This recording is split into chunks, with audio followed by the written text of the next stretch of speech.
Howdy, folks. S.J. Poor here at Little Face Brewing. It's Oak Island Tuesday.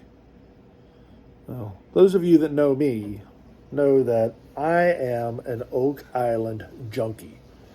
I have been watching this show since the very first episode, and they keep bringing me back watching them dig more holes.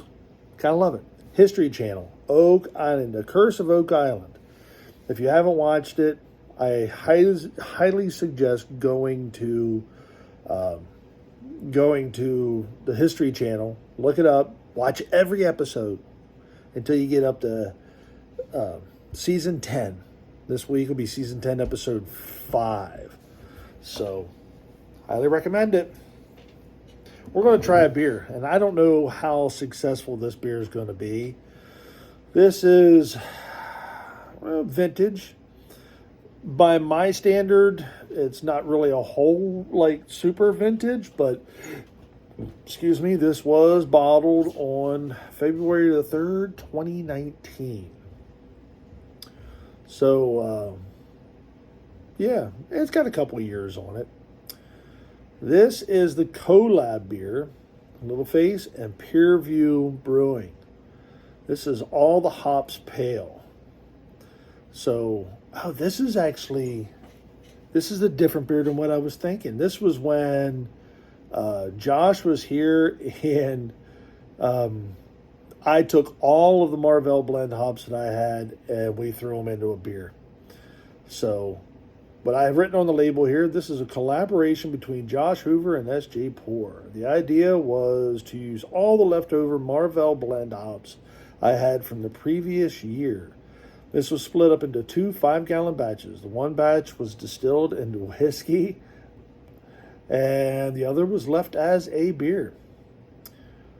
51 ounces of whole leaf homegrown Marvel blend hops between both batches. The amount of hops in this turned into a very easy drinking beer. It will sneak up on you and kick you straight in the ass.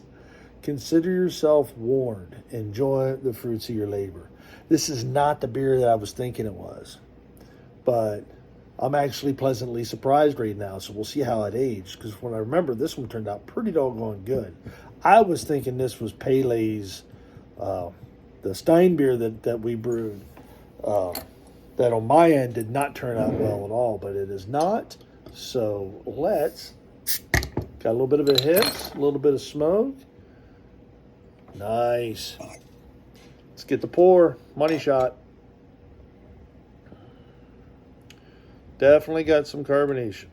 So we're going to go nice and easy. Try and get as much of this in the glass as possible, but yet leave any residual Manigna Fufu behind. And Manigna Fufu is a word that I made up. There's a little bit of stuff in the bottom of that just comes from age. Okay, see when you get back. The wife's going to go get not her hair pedicure, I think. Anyways, ruby red color, beautiful. Carbonation streaming up from the bottom of the glass, so that's really good. That finger, it was about 1.5 fingers head, but has dissipated since then to about 1 finger, and it's actually starting to die down rapidly. I'm getting a little bit of astringency on the nose. So you can see just how clear that is. You can see my finger through the glass. So, well, nice clarity on that. Very nice clarity. It's a beautiful looking beer. I am getting a slight tinge of astringency on the nose. I'm also getting a little bit of funk on the nose, so that's interesting. So this is an IPA. This is a pale ale. Well, it's an IPA. So this would be a double IPA. So the numbers on this, it's an 8% ABV with 130.2 IBUs.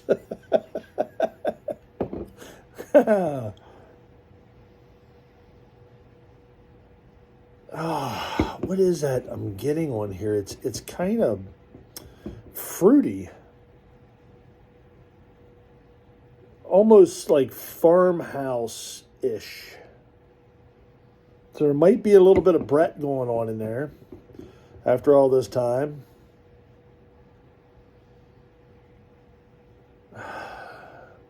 I'm done shoving my nose in here. Let's have a drink. No idea. I don't even remember what this beer tastes like.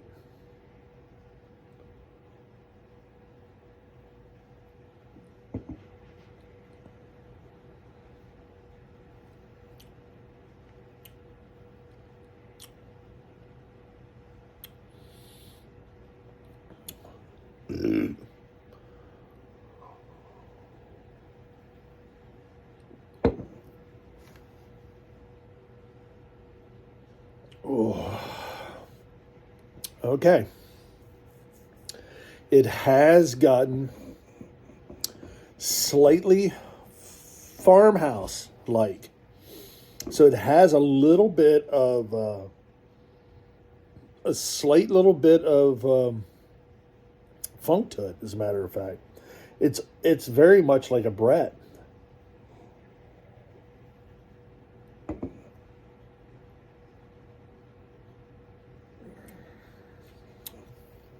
The carbonation is, I almost need it to kind of flatten out just a touch to try and get rid of some of that. So we're going to really work this up, because what ends up happening if it's too carbonated, so we're going to try and degas that a little bit. That's what I'm doing there. Sometimes, and that's the astringency that I got in the nose. I'm getting a little bit of that astringency off of the flavor, but I think a lot of that's actually coming from the carbonation.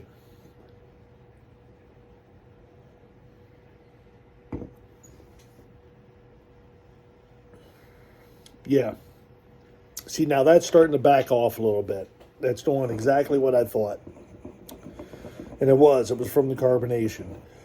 Very carbonated. Holy cow.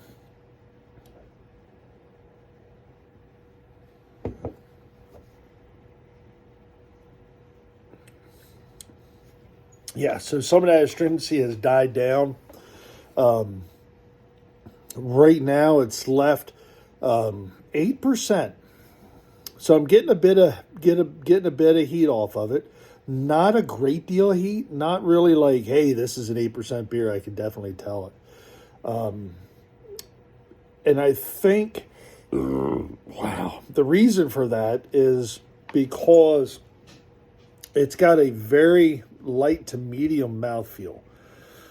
So if I were to brew this again, which I'm tempted to do it again because I still have a lot of hops.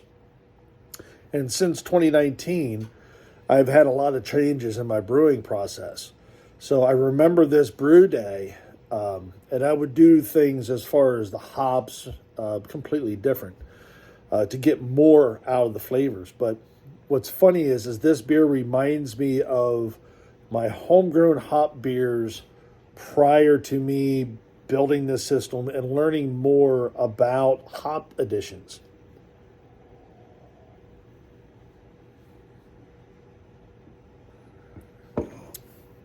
Oh, that's nice. And that's aged well. There's not a whole lot of,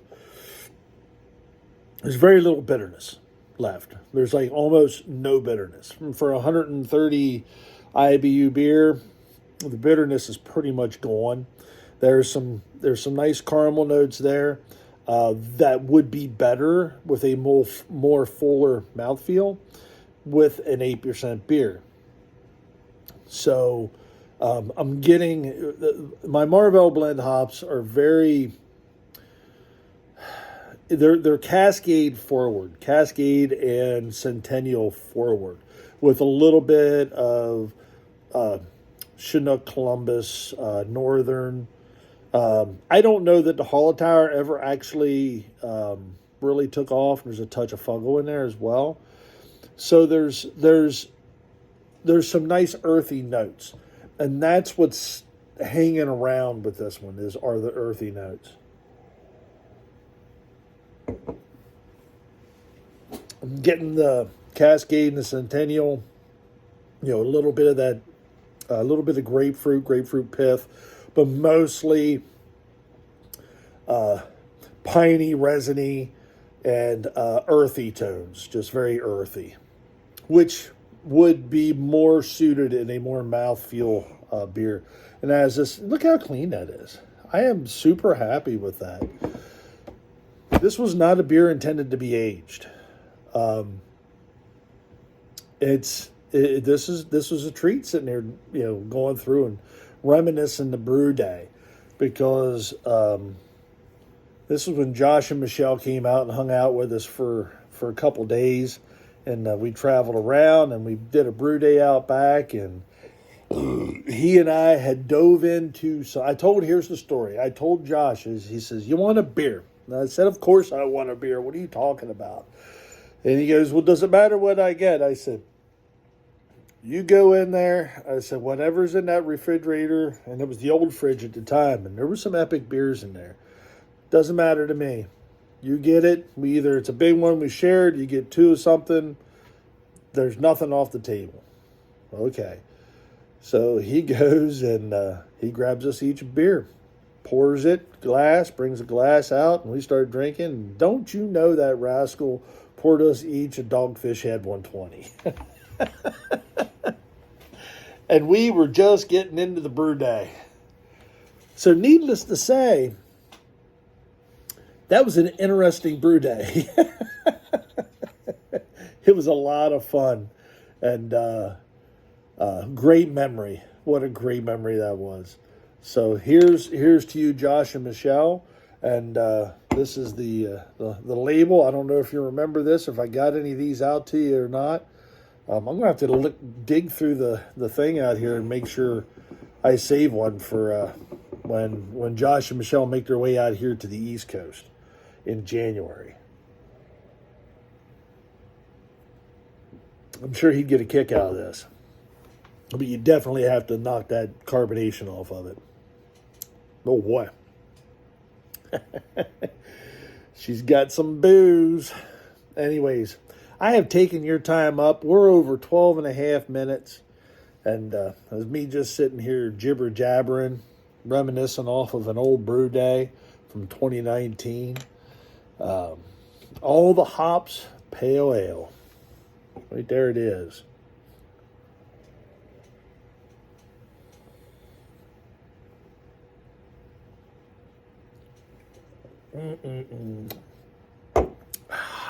All down the hatch.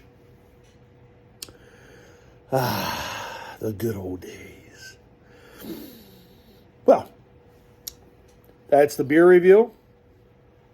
It's Oak Island Tuesday. This is S.J. Port, Little Face Brewing. Enjoy the fruits of your labor, folks. Brew beer. Brew wonderful beer. And then dig them out like years later.